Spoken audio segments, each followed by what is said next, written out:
at the 4ZZZ studio, about to do an interview.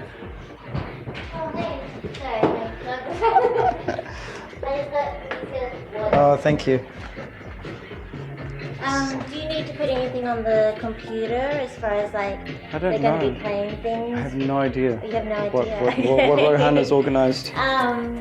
Did he ask you for like MP3s or for vinyl? No. Oh, okay. Maybe he's already got some stuff. Yeah, also you're being interviewed. Oh, I think you might be. Okay. Yeah. I'm late, I'm so sorry. That's all right. That's I just came literally 2 minutes ago. I'm Rowan. Rowan, nice to meet you. Nice to meet you. For some reason I thought you were Rohan. It's the same thing. It's the same thing. It's all good. Yeah. And Rebecca normally does the same show as us. Oh, okay. This week she's filling in for the one beforehand. Oh, I see. I'll come and sit for a little bit. You want to come and sit Yeah. in? Yeah. I'm just going to jump back upstairs. I'm going to put the music on. Sure. Yeah, Inside a Quiet Mind. Great name.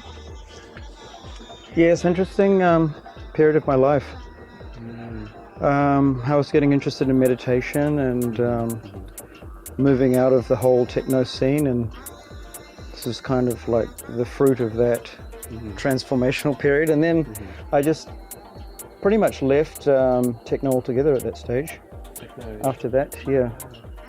I moved into a Hare Krishna ashram and Really? yeah, it was like a quite a marked exit from everything I'd been doing for. I was just into electronic music for a good solid, from that stage it was like 5 or 6 years or something, I guess, maybe more. But yeah, and then I just got rid of all my records, all my gear, and Really? moved into the ashram.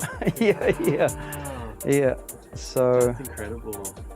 that's the interesting part of this album, is that it came right at that particular point in my life. Yeah.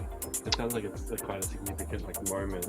Yeah, Change. yeah, and it's Anyway, we'll get into it. We'll get into it. But I said on a post, I was like, because it seems like it's kind of connecting places and like times. So we can talk about that.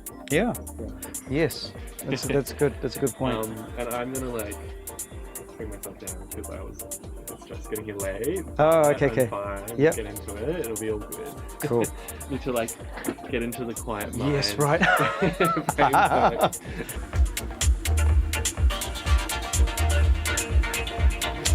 Brings back a lot of memories listening to this. Okay. I'll get you. Is there a jack attached to it? Yeah. Yeah. Okay.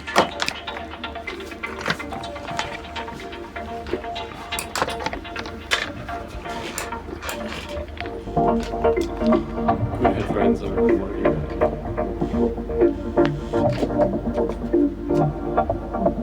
Have you got that? Yeah. So we can come on and Good.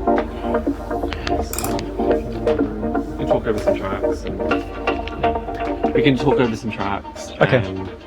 I'm not hearing you through the headphones. Because of the microphone. Oh, okay. Got it. But maybe just we can introduce you and just talk about the record. Yeah. Just, Sounds good. anything you'd like to share, just go ahead. Okay. All right. Yeah. All right.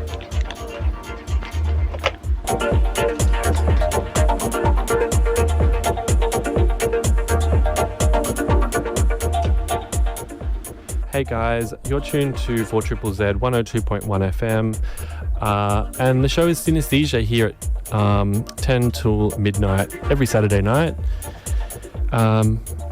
You're with myself, Rowan, this week. Huge thanks to Rebecca, who was doing a fill-in for Full of Air. Shout outs to Chloe and Rachel up in Toowoomba. Hope you guys are doing all right during this tough time. This week we have a very special guest on our show. I know some of you might have seen our Instagram post, but we have somewhat of a bit of like a electronic music producing icon, dare I say. Someone that's moved between Ipswich and Brisbane and New Zealand, and has put out some music in the late 90s, which we are hearing some of at the moment. He goes by the name Micronism. And do you want to say hi to our listeners? Hello, and Hare Krishna. Hare Krishna. Thank you so much for joining us on the show. Thank you so much for having me.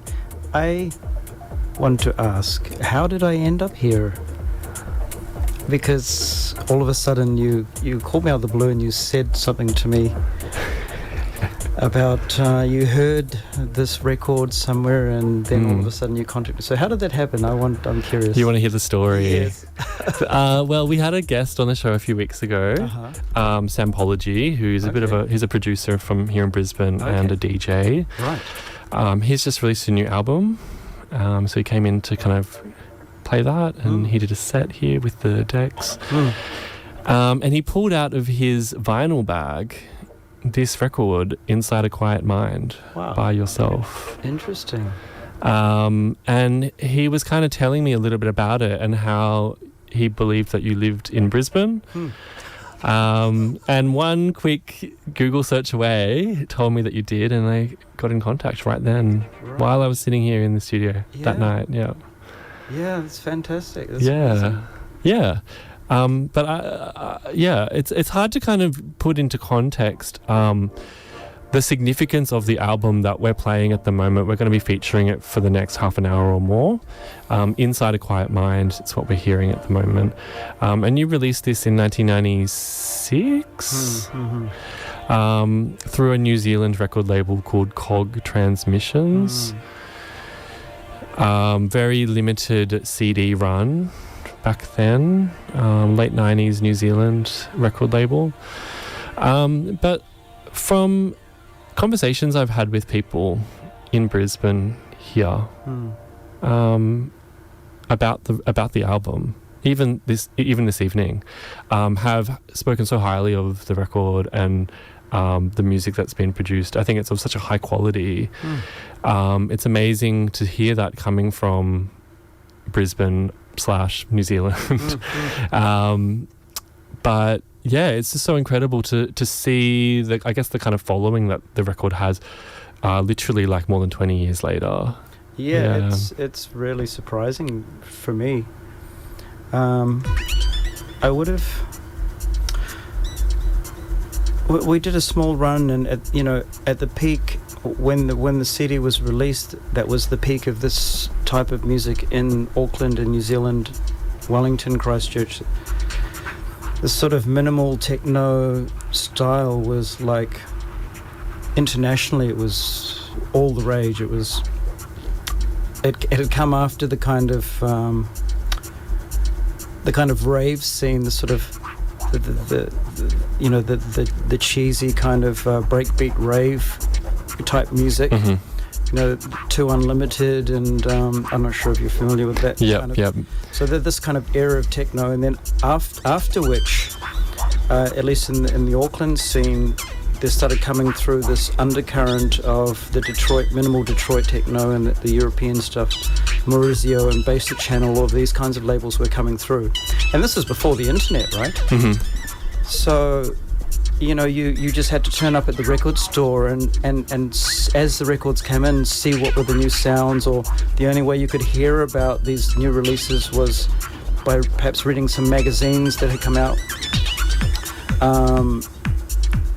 It was before the internet, so there was very little way of gauging what was the hot music, the good music. So slowly this kind of minimal style techno started coming into New Zealand in the early 90s, sort of 93, 94, 95, that type. And a lot of the producers and DJs were heavily influenced by that. And you can hear it in this record, right? Yeah, definitely. This sort of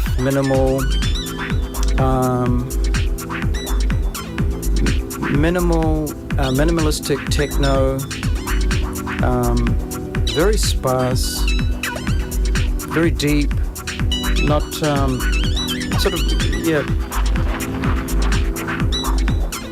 certainly very different from the kind of ravey stuff, different from the kind of another thing that was big in NZ at the time was sort of the Goa trance sound. That was also very big. Was that something that was big here as well? I imagine so, yes. I mean, especially here, I think in Brisbane, Meanjin, I think there was a very I mean, Brisbane's always had a very strong kind of counter-cultural movement because Queensland's historically been so conservative politically. Yes, right. And so we've always, 4ZZ's kind of been a real centerpiece for that as well. But like, a lot of the electronic music for the late 90s in Brisbane from the library here at 4ZZZ and elsewhere that I've heard has been very hard, quite trancy, kind of like doof tent kind of vibes. Like often there'll be like music festivals out bush that'll be like, you know, like the rock tent, and then there'll be like the doof tent. That's the kind of the vibe, and it'll be much harder than a lot of it's a lot harder than what we're hearing now with this release. Yes, right.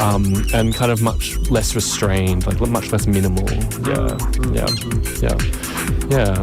it's really interesting to hear the really like, this restraint within the sounds that you've produced. I think it's like, it gives it a quality that is kind of unusual, I think, particularly considering you were living between here, Brisbane, Meanjin, and also Auckland. Is that right? Yeah, my parents actually moved here in the early 90s, in 93, and I came over here at that time. But I soon went back to Auckland and sort of really immersed myself in the whole techno thing.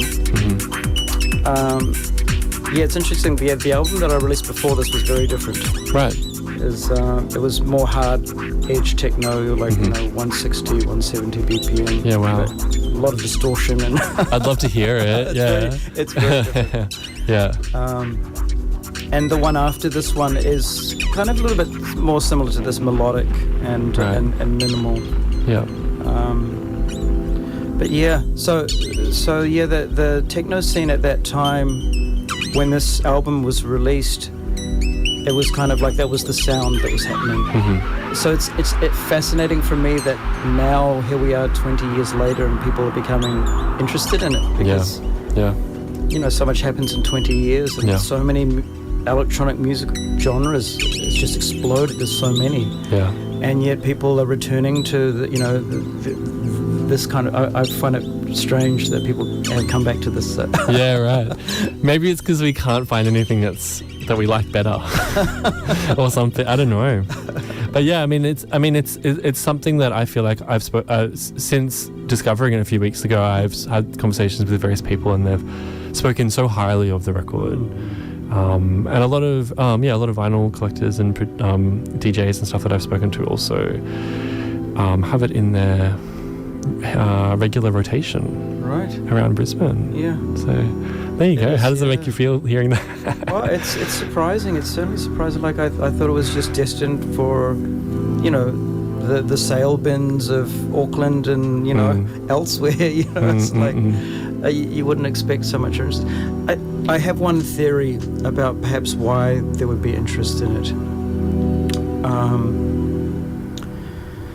Perhaps because it's very much. I wouldn't say I'm a very original producer. I can sort of pull in influences from different places and sort of mash it together into something semi kind of unique, but I wear my influences on my sleeve. You can very much hear Detroit and the kind of European sound and Basic Channel and all of these kinds of sounds in this record.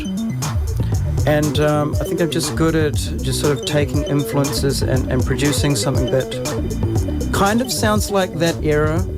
It kind of sounds like the sounds, but it's something a little bit unique as well. I add a little tiny spice of my own flavor. And perhaps people are interested in it because it kind of sounds like that era, because it really is, because what I was drawing from, the influences of, I'm listening to, Detroit techno and this whole European sound of minimal techno and making something, and so it's because it's drawn so much from that era. It's kind of like kind of transports you back to that time in a sense. Maybe it's a theory. Yeah. No, I think it is. I think it's nostalgic. Yeah. I think it's nostalgic. That's the word. Yeah. That's the word, yeah. I think there's younger kids now who never really lived through the 90s. I mean, it's 2021. People who were born in the year 2000 are 21 years old now. And they're probably going out to parties and raves and stuff now. So I think there is a nostalgia for something that they never experienced, but that they've heard so much about kind of secondhand, and that has significance for them, and they've looked into it because of that. And I think it's valuable more than just it being retro or like being a novelty in that sense. I think it's much more. It's a much deeper interest, and I think it's part of a wider kind of trend of the 90s at the moment. But I also think people are recognizing that the 90s there was a lot of valuable music that came out of the 90s. Really high quality music, some of which we're hearing right now. So we might get back to some of the tracks, give you guys a listen and a bit of a feel for the album. This is Micronism with Inside a Quiet Mind. That's the album we're hearing. We're going to be hearing tracks from this until probably like 11:45 or so. We've got the end of Rainbow City, and we'll probably hear Eventide as well. So stay tuned, you're listening to 4ZZZ.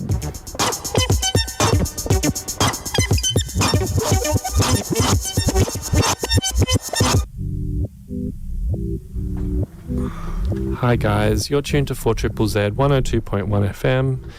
And the time is coming up to 10:30. You're on Synaesthesia with myself, Rowan, and we have Micronism, otherwise known as Denver, in the studio with us this week.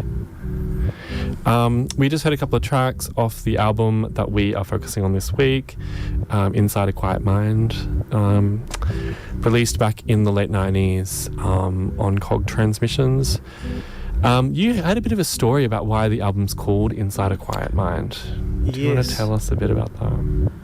I distinctly remember as we were listening to the final master of the album. The album wasn't written like... I didn't set out to write an album, and I never set out to, of the 3 albums that I've released, I never actually set out to write one. My life back then was just music. I would wake up in the morning and I would just start writing music. And so I have all of these recorded tracks, and then to make an album I would just go through and choose which ones fit in as an album, and then that would be the album. And often I'd have the structure of the album and everything down, but not have the finished titles of each song, and not have the name of the album. So this was the same, and I remember distinctly the producer Chris Chetlin played me the final master of all the tracks, and I lay there on his couch listening to the whole thing all the way through. And he had this Buddhist book in his studio. It was like a book all about the Buddhist religion, Buddhist spirituality. And at the same time, I kept meeting all of these Hare Krishna devotees in the street selling books. I don't know if you've ever been approached by someone many times on the street selling a book, right? So I'd bought many of these books, and I had them in I'd never read them, but they were just such nice people. I just bought a book anyway to support them. And so I was using many of these books to put my studio monitors on in my little electronic studio, because I never read them. But at that time, I was becoming more and more interested in something other than my life at that time. It was like, this was my second release. I was already kind of DJing around the country, and I had some releases overseas. My first release was with a New York label, that was funny. There was this guy, this hardcore DJ. His name's Lenny D. He runs a record label called. He ran a couple of different record labels. The one that he released that I was released on was called Industrial Strength Trance. So he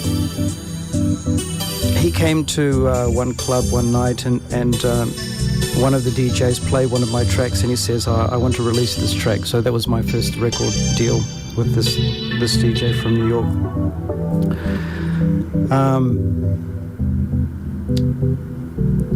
I've sort of gone off on a bit of a tangent. My apologies. That's right. So, yeah. So,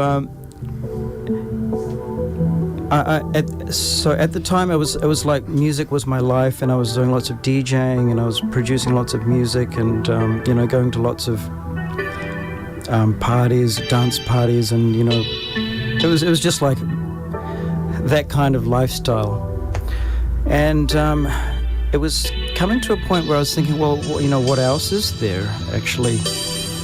I kind of seem to have achieved lots of my kind of material goals in life, and I was just thinking, what more is there in life to do?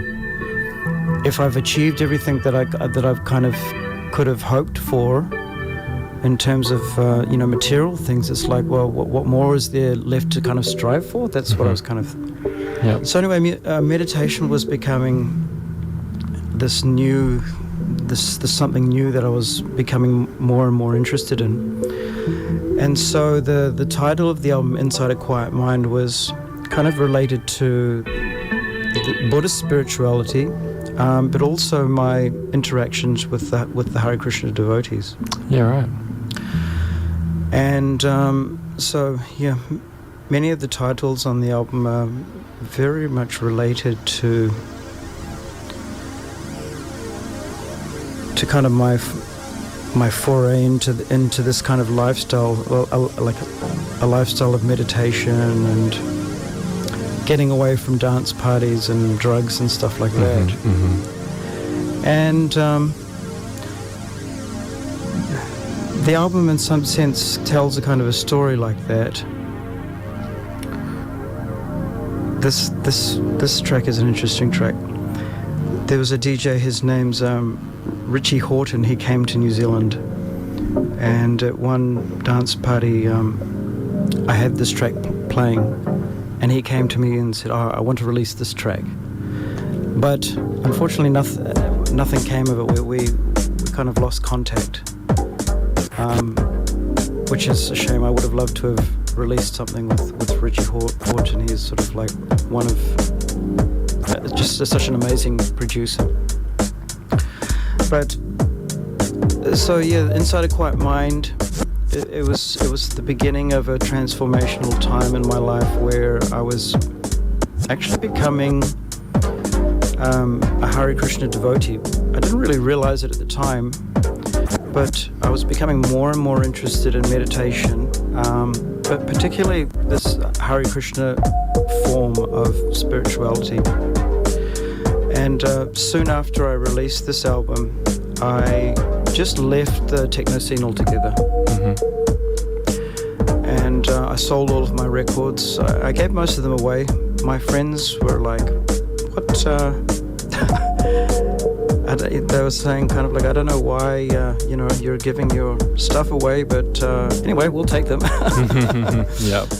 And I just became very much interested in this spirituality and meditation, and I got rid of all of my equipment, and I regret it so much because I had all of these classic, like Roland drum machines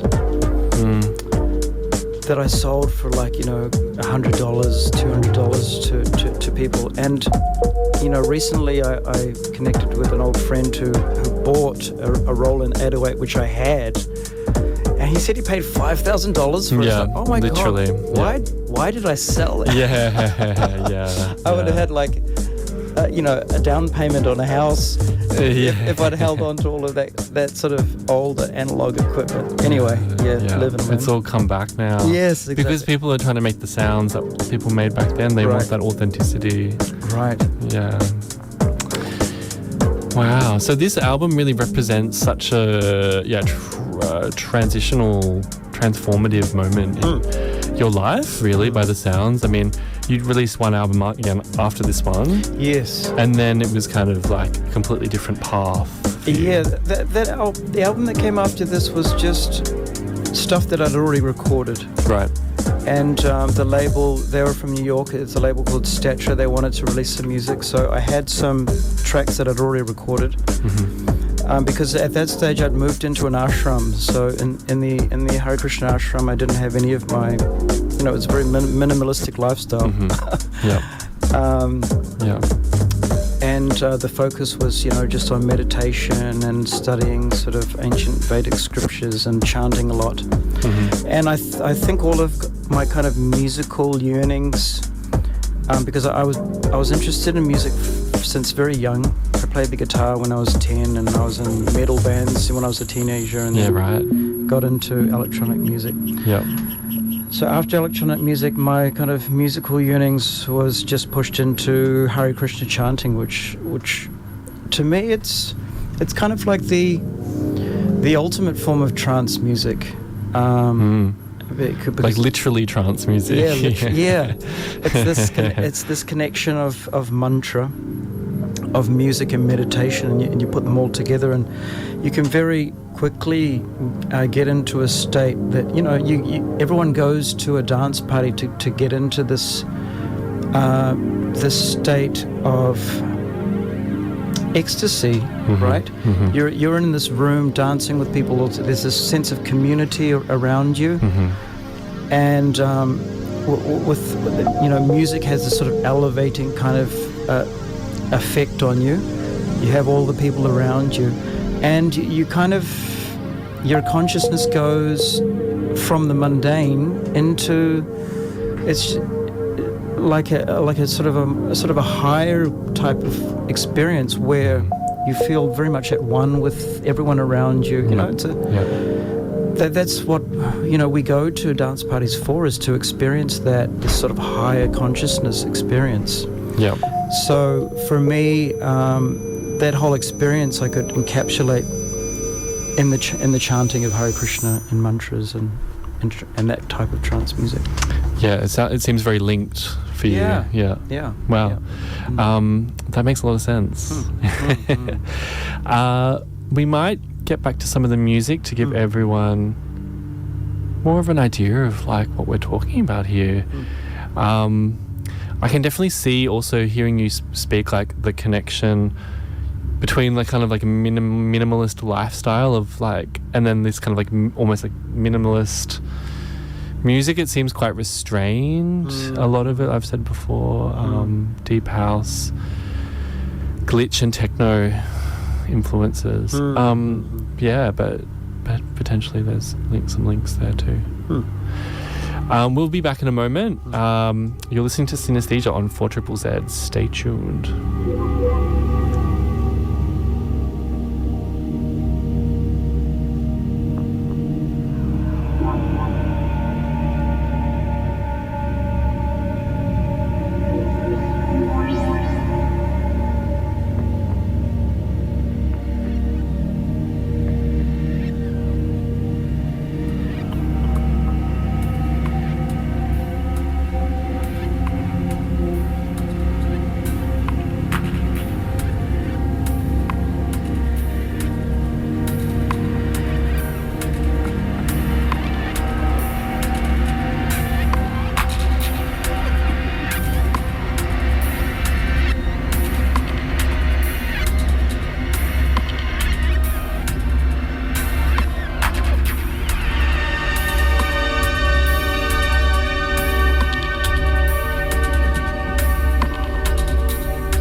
Hi guys, you're listening to Synaesthesia here on 4ZZZ. You're with myself, Rowan, this week. Shout outs to my co-hosts Rebecca and Natasha. Hope you guys are doing well. Especially you, Natasha. I haven't seen her for a little while. We've been like ships in the night here at the station. Currently we have a guest on. Micronism is his musical name. Hails from Ipswich currently. But previously also a resident of Aotearoa or New Zealand. We're talking about his album. It was released in the late 90s in New Zealand, Inside a Quiet Mind, and was reissued in 2017 on the same label. No. Different label. Different label, yeah. Another New Zealand label called Loop Recordings. Right. Yeah. But remastered by the same person. Remastered by the same, yes. Yeah. Which is cool, right? Yeah.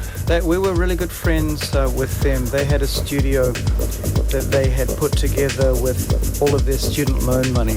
Really? So there was this group of students who just pulled all of their money that they were supposed to use for university. Wow. And they built a studio. And in the very beginning, it was very sparse, and it was just kind of like very bare bones. And then they actually slowly built up into this amazing studio. And they were very kind to me and helped me to release a lot of music. And the main one was this CD.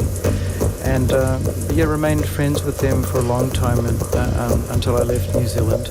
But they also released some other techno stuff, and they continue. Chris Chetland continues to produce other people's music. And cool, great to hear. And we've been speaking so far a bit about what this album represents for you. It's been a transition for you in your life. Leading kind of after this time into a completely different direction. But also it seems really significant to me that like it's been kind of like across these different places between Meange in Brisbane and New Zealand, but also across different times where you've released it in the late 90s and it's been reissued and picked up again 20 years later. And yeah, it just seems like it's across everything, really. It's trans everything. And we're hearing it now tonight. I've been playing almost the entire album from start to finish. Yeah. But yeah, we just heard a track called Restless Address. You mentioned that was kind of one of the more ambient tracks on the album, which was really nice to hear a little bit of a different side. And right now we're hearing Constructing Space.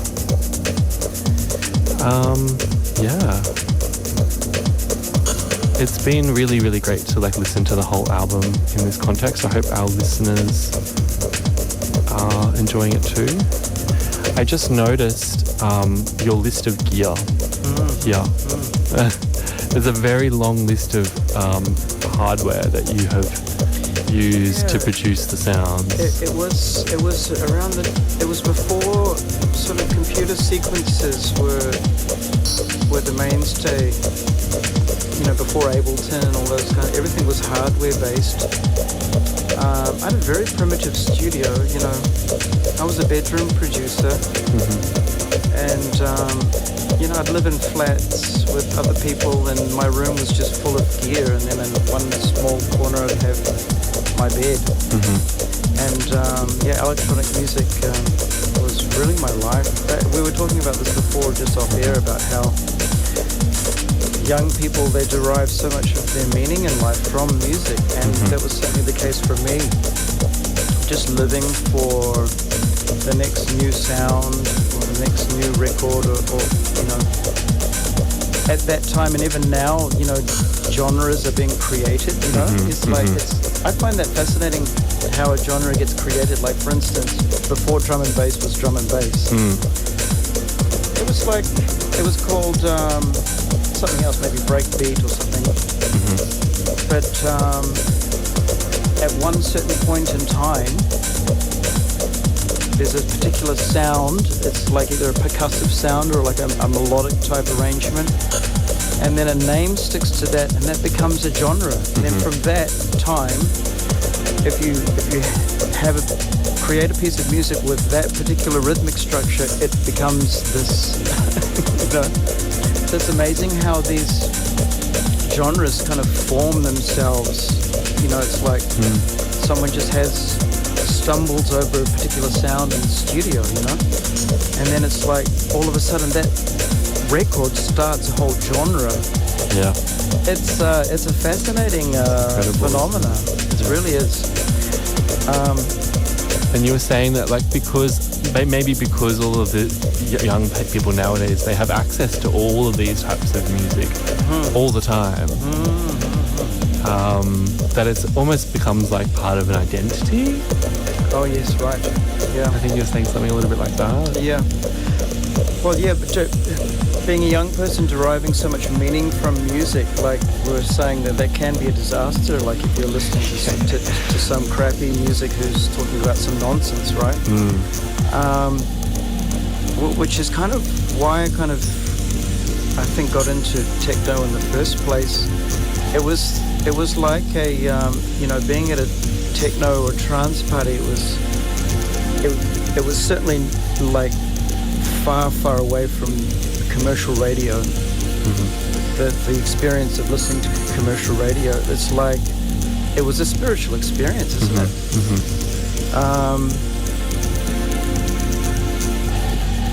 So yeah, I guess in a sense the electronic music scene was kind of like it was almost like a bridge into spirituality in that sense, because going to dance music festivals,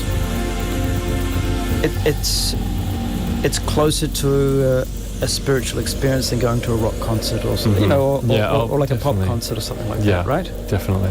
Yeah. Maybe some of our listeners would disagree, but some of the rock heads out there, but yeah, look, I would agree to that. Yeah. Yeah, I mean, and the spirituality, the element of that in your music and in this album that we're hearing is very clear, I think, in my mind. That there is that strong link between music and Inside a Quiet Mind. I mean, it's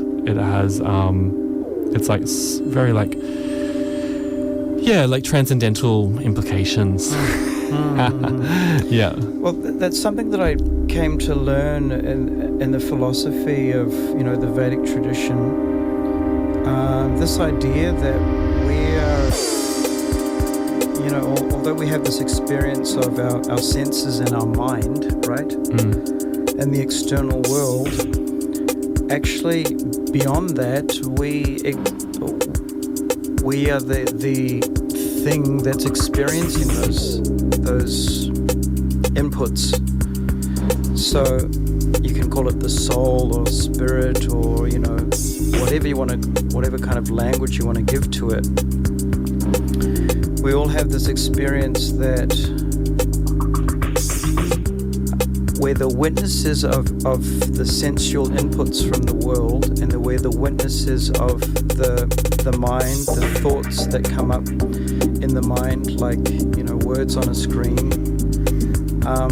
But the actual thing that we are is actually in a category completely separate from that. We're actually just witnessing those things, and we're completely separate. Like, what would be a good example? Like, for instance, I may cut my finger, but the consciousness is not cut. I might burn my toe, step on my toe. That's an experience, that's a sensation, but the actual consciousness doesn't. Although it experiences a sensation, the actual consciousness is completely aloof from the senses themselves. It's simply witnessing these inputs coming in. And so this idea of, the transcendent soul, it's something that I come to learn from associating with this kind of, all of these kinds of spiritual teachings from the East, whether it's Buddhism or, Hare Krishna, or they all have this kind of understanding that ultimately we're not the mind and the body, but we're that thing that witnesses these two different realms of experience, right? So yeah, that's kind of fascinating for me. Now this is kind of what occupies my time, is trying to discover more about what it is about my experience in this world, and just going deeper and deeper into that, because there seems to be no end to it. Yeah. Wow, thank you for sharing that. It was a bit muddled. No. It's a little bit late for me. Yeah, it is. It's late for all of us, I think. But yeah, thank you for sharing. That was really beautiful and very insightful and thought-provoking. We're kind of reaching that time of the show where we've got one last track of the album to play. It's a long one. And we might use that one to segue into the next part of the show, if that's all right. Yeah, thank you so much for coming in. Thank you for having me. It's been an absolute pleasure. We'd love to have you in again sometime. That'd be wonderful. Maybe talk about some of your other albums. I'd also love to hear them. the other two elusive albums. If you want to hear more from Micronism, Inside a Quiet Mind is on Bandcamp. Would recommend listening to that. There's also a lot more information about it on there if you'd like to know more. And yeah, we're going to leave you for this segment with Contemplating the Quiet Mind, which I think is the second last track. Yeah. And then it's got a hidden track. That's right. Yeah. I loved them on CDs. So there was this gap of silence where you think that it's over, but then it starts again.